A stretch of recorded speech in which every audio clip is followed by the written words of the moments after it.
Thank you, everybody, for coming today and tuning into our webinar. It's always a pleasure to have you and to present this information. We love putting educational webinars out there for you so that we can help. I am Michelle Morris with Consolidated Planning Group.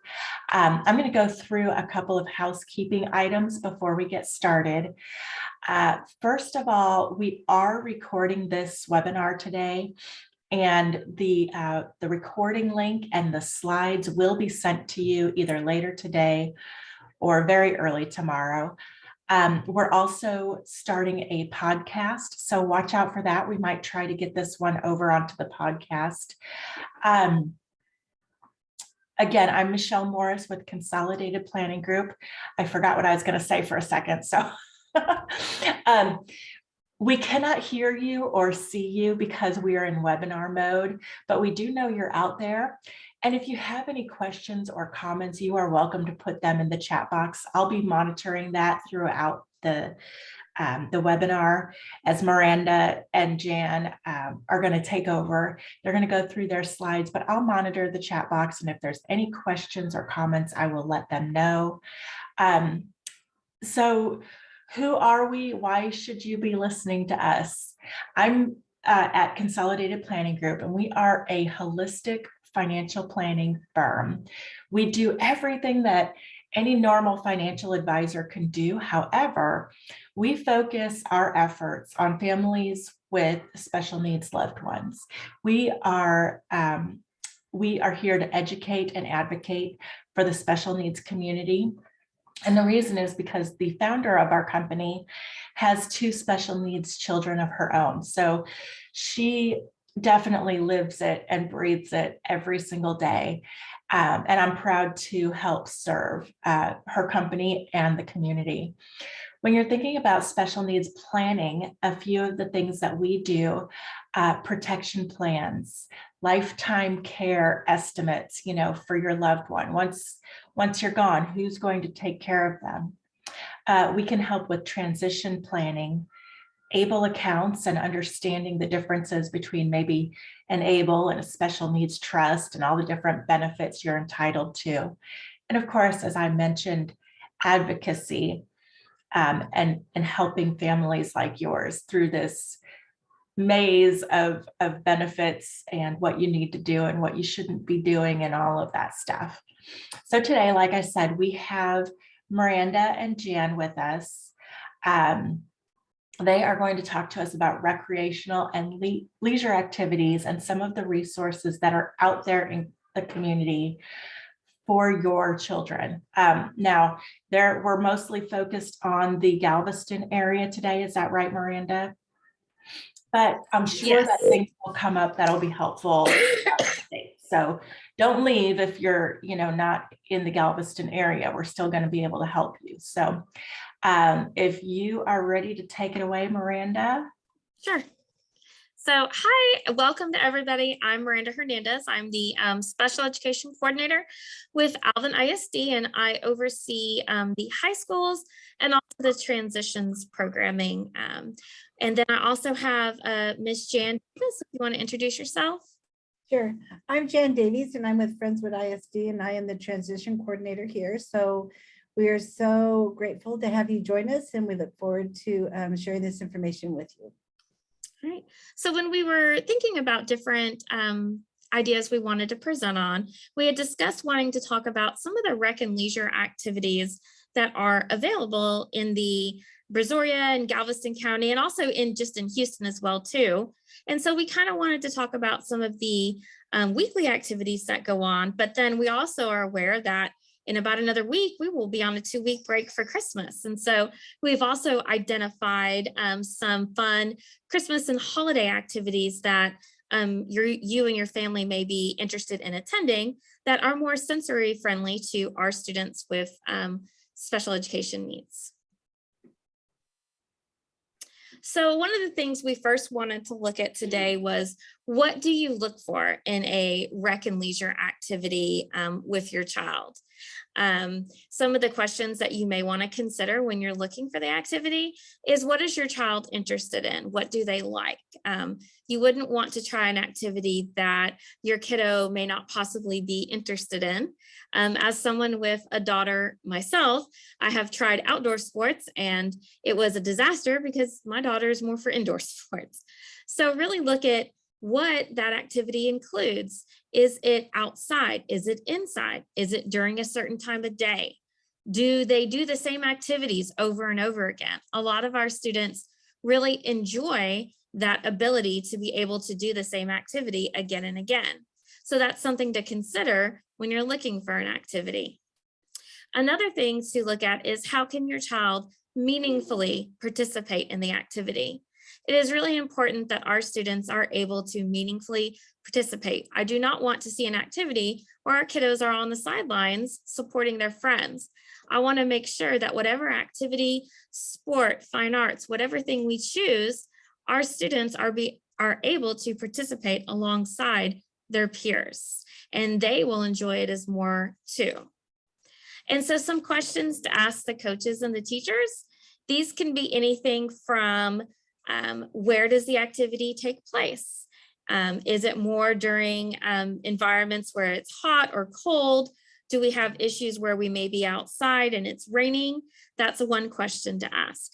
Another question to ask is, how do you support our students with disabilities? And have you ever had any experience? Sometimes it's just a learning opportunity. Sometimes it's for us to educate them on, hey, this would be a great way to include my kiddo. Or, hey, we just need a small modification or accommodation, and we can include them as well too. And so that's another question to ask. And then another thing to look at is, what can you do to help introduce my child to a new activity? And one of those things, and honestly, a lot of it is just exposure. And it may not be where they're even going and participating. Maybe they're going and just observing, seeing if they like it, seeing if that's something that they would want to jump in and be a part of. And that would help them kind of ease into this transition. With whatever activity, you definitely want to be aware of everything that goes into that activity, from what's expected, what happens if we don't like this activity, we want to try something else, because that happens as well too. And what is that procedure as well? And Miranda, one thing that I've seen in the past is, sometimes, especially if it's a sport or something like that, the activity is a little bit more competitive, and they might have another time when they do the same activity, but it's not competitive in nature. For example, my son played baseball in the fall because that was the fun league, whereas in the spring, the baseball was very competitive, and he didn't want that. He wanted the fun version of it. So that's something that you might want to ask the sponsor or the coach or the teacher or whoever is putting on this activity, is what's the vibe?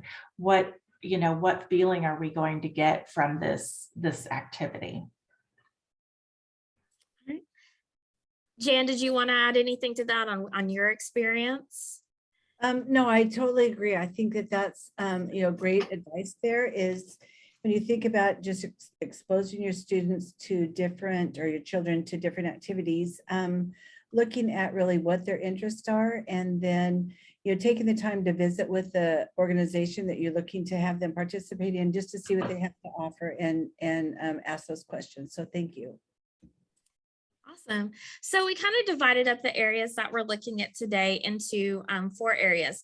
We're looking at classes that students with disabilities can be enrolled in. We're looking at ongoing activities that are occurring. We're looking at different community events, and these are different things, especially that are happening, I would say, within the next month or so, and they're very holiday themed because that's what's coming up. And then also, and I know it's kind of far off, but starting to look at the summer programs that we have seen available.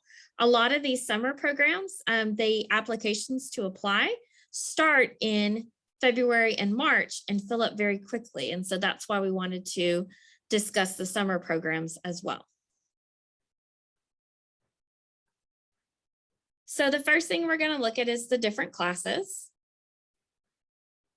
So one of our first classes that we have, this is in the Pearland and Alvin area. It's the Chara Christian Dance Academy. The Davies Dancers is a nationwide free program for children with special needs students offered at dance studios across the county. There is a few studios that do participate in this.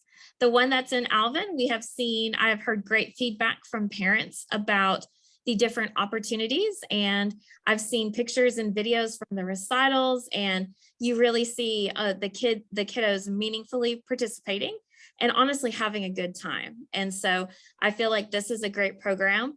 For all of our slides, we've tried to include a link if you were to click on the bottom, and we're going to share the slide document later. We've included a link that either goes directly to the website or at least to a website that has information about the program, just depending on the program that's being presented.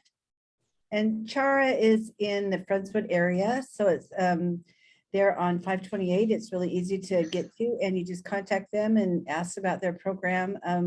A lot of these students that participate are your special needs kids, but they also partner with your non-disabled peers. So it's really fun and a good activity for them to be involved in. Our next area is the Safe Splash swim lessons. Especially living in Houston and the Houston area, learning how to swim is so very important nowadays. And so we found the Safe Splash program in Pearland. They really work with our students and they teach the basics of water safety, no matter what challenges they may face. Basically, they consider the basic goals of each swimmer and promote comfort in the water, focus on safety, and teach the basics of swimming to the extent of a child's physical and developmental ability allows. And so they do work with a broad range of children based upon their disability. And another area, if you're looking for swim lessons, I didn't include, but a lot of our local YMCAs for the area also will partner, and they have a lot of instructors that have experience with students with special needs and are able to expose them to the water and even work on teaching them those basic swim lessons. That is so important. I'm really glad that you included that. I mean, I grew up in Indiana, and so we didn't really need to learn how to swim. It wasn't like here where every single backyard almost has a pool in it. So yeah, it's so important to make sure that they're safe in the water. So that's a great resource. Yes, I think it is really important. And we see it's probably the most, I would say, the most question I get asked about swim lessons, especially when summer comes up. And of course, and a lot of times, I mean, kiddos love water to begin with. And so it's a fun thing for them as well. Another activity or a center that I included was the Vern Cox Multipurpose Rec Center. They have a lot of different programs for our students with disabilities that's year round, and they offer everything from ages 5 to 95 years of age with any type of physical and intellectual disability. When I went online and looked at the programming, they do have basically they produce a monthly schedule, and they have everything from dance lessons to all kinds of activities that the students are able to participate in. And I know, Jann, I think you kind of have more information about that area. Yeah, they're located in the Pasadena area. And I think they're very easy accessible to anybody in the Galveston County location. And talking with a lot of our families, they use this on a regular basis, and they absolutely love the different programs. Like Miranda said, they do dance, they do just regular activities, they do both some classes and trainings and art projects. So it's something definitely to look into and check up their monthly calendar and see what you'd like to participate in with your children. Fantastic. I'm starting to get jealous. I want to do these things. Again, if you have any questions or comments as we're going through this, don't forget to put them in the chat box. Okay, so now we're going to talk about some ongoing activities, right? Yes, so these are activities that go on throughout the year. The first thing we look at is the Special Strong program. These provide science-based, adaptive, and inclusive fitness programs for our children, for adolescents, and then for adults with mental, physical, and cognitive challenges. And so they really work on getting our students out there and being able to participate in these fitness programs. And sorry. no, it's okay. And just getting everyone out there and really being able to participate and enjoy, those inclusive fitness programs. And Facebook is a great place to go and look and see where they're located at, because different gyms will have the Special Strong program associated with them. And they are very good with working individually with the students, teaching them how to use the equipment that are there. There's a little video. I think if you click on this video link, I think there's a little video attached to it that you can see some of the things that they do. So can you click on that and see if it will open up that way?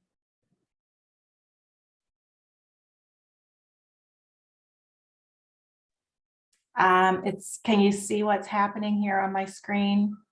I know Yes. sometimes you have to reshare in order for things to work, but There you go. oh, great. Can you all see this?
Oh, that's fantastic.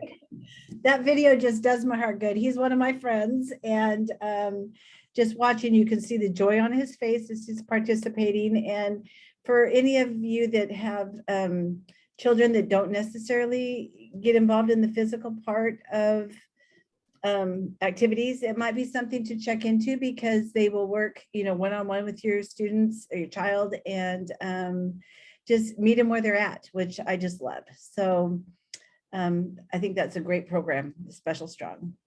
That's fantastic. As we continue, let me know if anything was messed up on my screen by doing that, so we can see the Selena Stables now.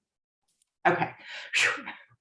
Yes, we can see. So Solana Stables, this is a phenomenal program. They are a nonprofit organization, and they do provide equine assisted services. So horse therapy is a way to achieve goals that enhance physical, emotional, social, and cognitive and behavioral and educational skills for individuals with special needs. We have had several of our families, I know within Alvin ISD, that have participated in these programs, and their students, they love them. They love getting out on the horses and really being able just to participate. We've also had some of our high school students have served as volunteers as well too, and worked out there. And it has been just a phenomenal program that we have partnered with, several times and supported. Things were a little rocky, of course, during the pandemic, but it does seem like a lot of our recreation and leisure activities are coming back with full force, and the kids are very excited to see that as well too. Yeah, we've had a lot of the same experience where our families have just absolutely loved that program. Awesome. Our next area is Special Olympics. I know we talk about a lot of different programs, but Special Olympics, all of our local school districts do participate in that, and they have different sports throughout the school year. They do everything from bowling to track to basketball to soccer to even swimming as well too.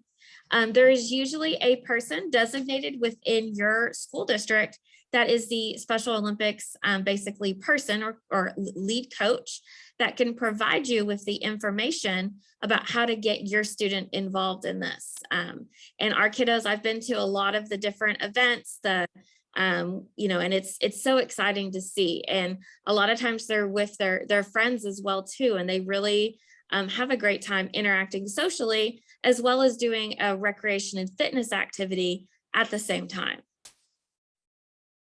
And to be aware too, that if you have students as they get older, Special Olympics does have an adult program too. So it's something that you can stay involved in, throughout your whole child's life. So just be aware. And some of our students within our district actually earn Letterman's jackets along with their peers. And the excitement they have when they have that jacket and have their patches, it's really neat to see, and it's exciting. Our next program is Sailing Angels. This one it introduces the joy of sailing to children with special needs, as well as I also work with our Wounded Warriors community. This also has no cost as well. You're going to find a lot of these activities will have either no cost or a reduced cost associated with them. It's really just trying to find out, what are the procedures for applying, and then also making sure applying early enough, because a lot of times the spots can be limited. And so you're needing to make sure that you're having enough time to apply. And again, if you click on this link at the bottom, hopefully that will take you to a little video to watch. Do you want me to try it?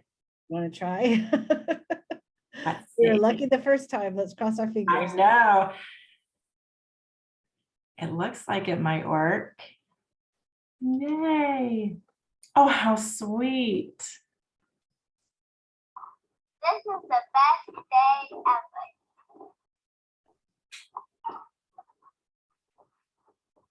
This is the best day ever. Ah.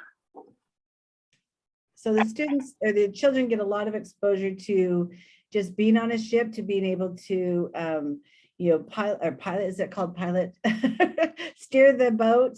And the families get to participate. So it's really a fun activity to be able to participate in.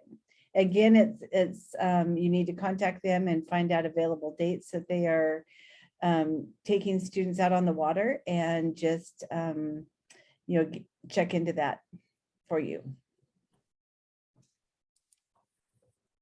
All right. So another activity is that AMC throughout the actually greater Houston area does sensory friendly films throughout the month. And they actually adapt to, they have the more family friendly films on the second and fourth Saturdays. And then on Wednesdays evenings, they do more mature audiences. So that can be your more teenagers and our students, that are a little older. So they may get a movie that's more appropriate for them that they want to see, but in more sensory friendly conditions. And they do things like, they'll turn the lights up.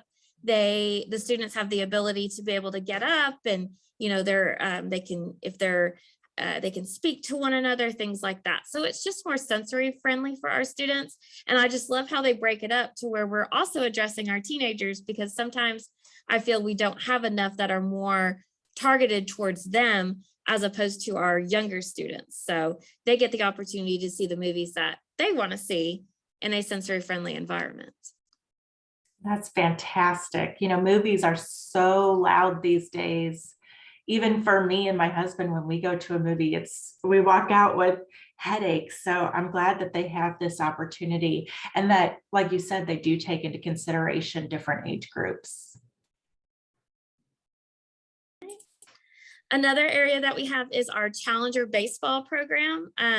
This is a great program. It does give our students the ability to participate in baseball. This is in the Pearland area.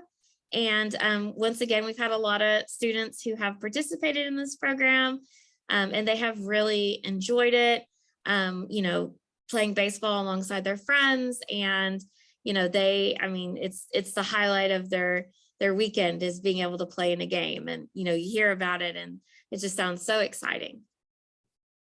And each city might have their own team, so you might want to check with your school district about their Challenger program and see if they have something where they're practicing and playing, and then check it, just gathering more information according to what your own city has.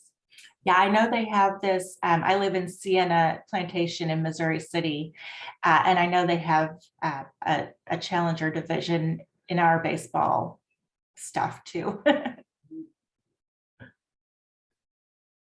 All right, this next group, I thought this is really neat. This is called Hewitt's Heroes.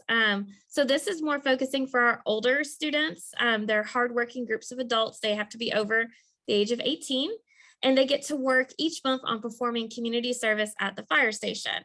They're named, as we said, Hewitt's Heroes. They work on cleaning the station, washing the trucks, learning about fire safety and other health and safety initiatives. And they learn simple firefighter tasks in a safe environment.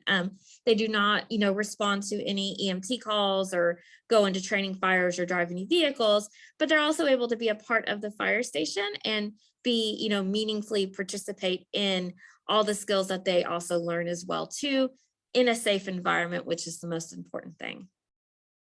And the thing that I like with this is making that connection with the firefighters, so they know them by name, and in case there was ever anything that they had to respond to an emergency, they already have a relationship with our children, and the kids know them, which I love that. That's fantastic. Being aware of our safety and community helpers is very important for all ages. Yeah, that would really help calm any fears, or help calm fears when there is an actual emergency, to have a friendly face on the other side of that situation. All right, so next we're going to talk about community events for Christmas.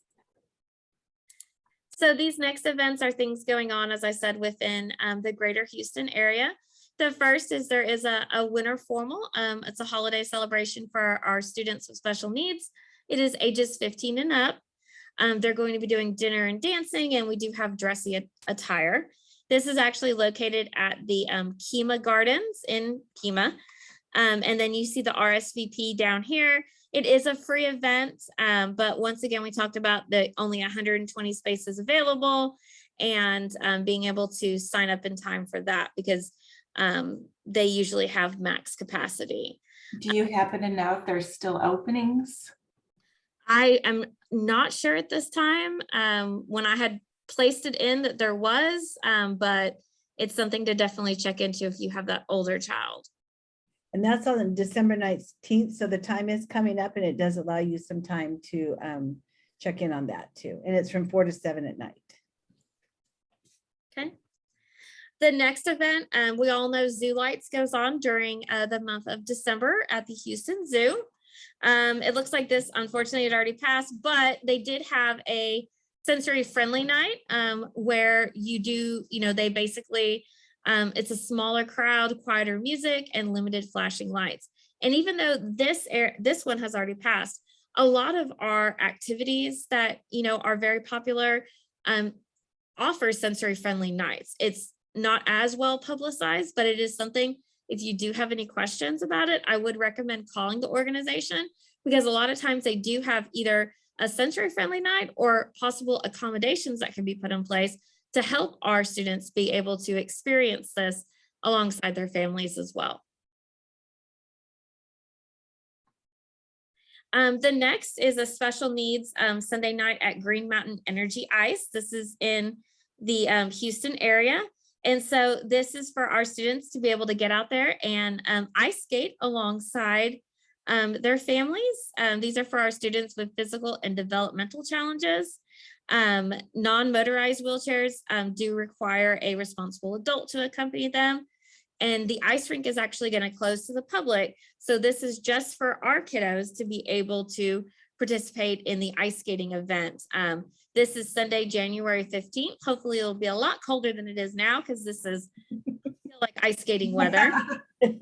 Not at all. It would be nice to ice skate in shorts though, right? Yes, yes. I feel we need some colder weather to bring on the Christmas vibe. Yes. It's just another opportunity, once again, to expose our kiddos to everything that's out there. Next is summer, and I know it's December, and summer is several months away, but this is a good time to start looking into the different programs and talking to your student about what they may be interested in for summer. We have a lot of camps that will do. Some are overnight camps, some are day camps, some are camps just for the morning. It's really tailored to what your kiddo is interested in.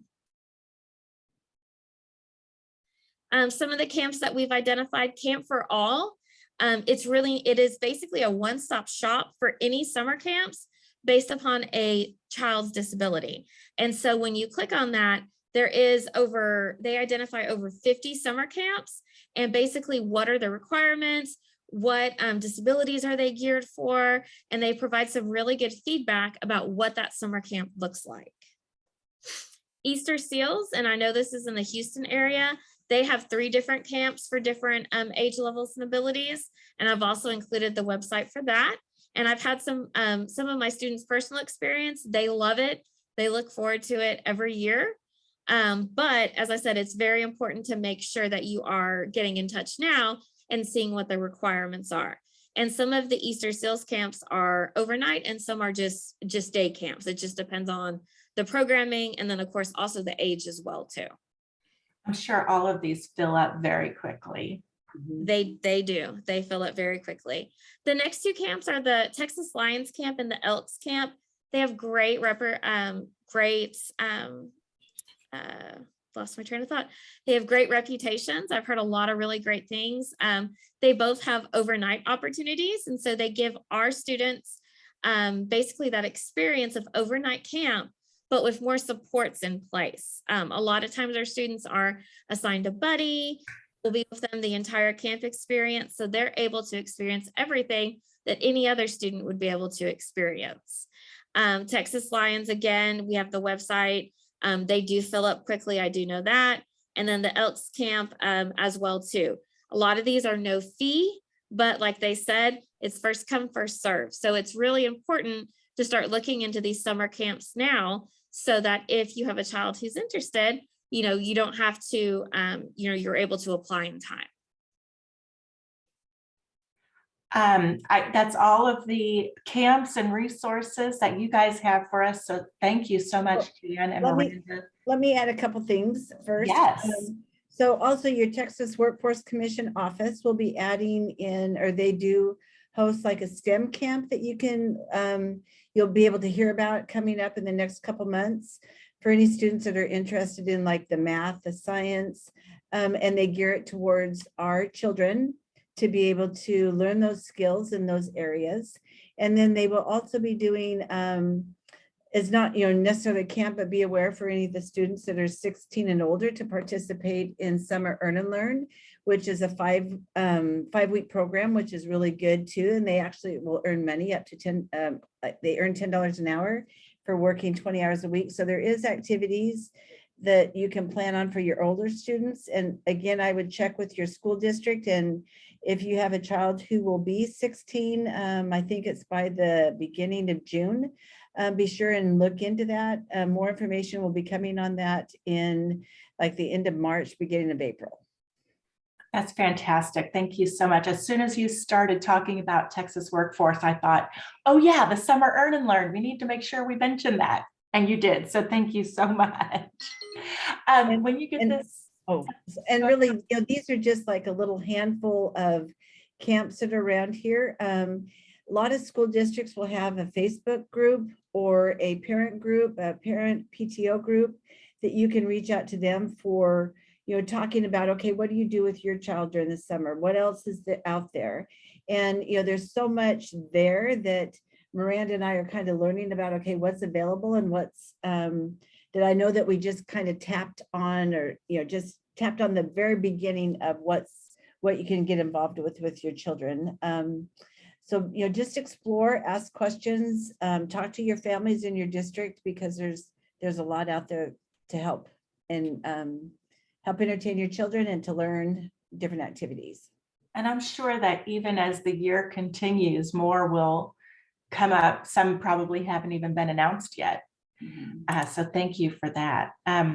If you go to our website, consolidatedplanninggroup.com, and you look at our events tab, that's where this will take you to our upcoming webinars. Ladies, is there a Facebook group for Friendswood ISD parents? Yes, there is. So it's called, well, it's a special education PTO. So let me see if I can find it while we're talking for a few minutes, and I'll post that. Some more things that should be on your radar. And these are things that we have webinars about. So if you go to our YouTube channel, just go to YouTube and look up Consolidated Planning Group. Oh, Ricky says it's Friendswood ISD Special Education PTO. Perfect, thank you. Yes. That chat box is so helpful. I love that. I wanted to make sure I gave you the right name and didn't flip it. That's what I was looking to make sure that I had the right. So thank you, Ricky. Fantastic. I love it when parents help each other on there during our webinars. So these are things that we help families with, and we can help talk to you and educate you about a special needs care plan, those future care cost estimates, your waivers, which, you know, if you're here, you're probably already familiar and already on the list for your waiver programs, but if not, we can help you. Filing for SSI or SSDI, and what's the difference and which one do you qualify for? ABLE accounts and special needs trusts, beneficiary designations on your life insurance or your investments to make sure that you don't mess those up for your child. We do a lot of talking about residential facilities, residential homes, and different settings that are available out there for your child. Again, like these camps and summer programs, the waiting lists for residential housing can be quite long. So we encourage you to check those out in advance. If guardianship might be right for your family in the future, there are alternatives. You can consider supported decision-making or healthcare power of attorney and a power of attorney. Things like that. I learned recently that the transition coordinators are allowed to sign supported decision-making agreements now. Is that correct? Yeah, they do them in the ARDs, yes. Good. So you don't have to go to an attorney for that. You can go to the schools for that supported decision-making. If you do want guardianship, you'll need to go to an attorney for that. And you can start that process when you are within about 6 months of your child turning 18. And then what post-high school education options are available? Of course, these ladies have a ton of great resources. We have some great resources. We do webinars about some of those as well. This is our team at Consolidated Planning Group. We work as a collaborative team for all of our clients to make sure that you're getting the best service, but we are small. We're located just outside of Houston. We serve all of Texas. Our meetings are virtual, so you don't have to worry about coming to us and getting a babysitter or any of that nonsense. We are members of the Special Needs Planning Academy, and we're also National Social Security Advisors, which is a mouthful. But you can see that there are 4 advisors on our team. It's 2 sets of husband and wives. And then we have 4 girls who help with the paperwork and keeping us on track and making phone calls and all of that kind of good stuff to keep us running. We always offer a free initial consultation. So if you have further questions or you want to talk to us about planning for your family's financial future, you can get a personal consultation. You can use this QR code. If the QR code is not your thing, you can, of course, feel free to call the office or email. The information is right there. Also, we suggest that you check out our Facebook page where we advertise all of our upcoming webinars and we post great helpful articles and events and things like that. Our YouTube channel is there as well. We put our webinars there after we're finished. Like I said, you will get an email later today with a link to our YouTube channel with this webinar. And all the slides will be there. So any links, you can click on those to go to those pages or those videos that we saw earlier. So those will all be there for you as well. And I'll keep this open for a couple more moments to make sure we don't have any more questions. I do see that the next Lunch and Learn is on Thursday, January 26th. So it looks like you're taking a break for the holidays. And after the holidays are over and the kids are back in school and Christmas has kind of settled down a little bit, we'll get back to the next Lunch and Learn, and that topic will be about college planning. Is that also with us at Consolidated Planning Group? It is. Fantastic, fantastic. So it'll either be Allison or myself. I know Allison is going on vacation around that time, so I'd have to check my calendar, but it might get to be me. I love doing these. So again, thank you, Jann and Miranda, for having us, for sharing us with your families. Oh, here's another good program. Strive at Alvin Community College is a great program for young adults with special needs. And we often recommend that program as well. Yeah, and we'll be talking about that a little bit more in January, the Strive program. Fantastic. Good, good. All right, everybody, thank you for taking the time to be with us today. You've got 20 more minutes until 1 o'clock. So I don't know if you have big plans for the rest of your day or fun plans for the weekend, but enjoy it. And if I don't get a chance to say anything to you again before they come, happy holidays to all of you. Thank you, Jann. Thank you, Miranda. And thank you guys everybody so for being much. here. Thank Bye. you. Bye.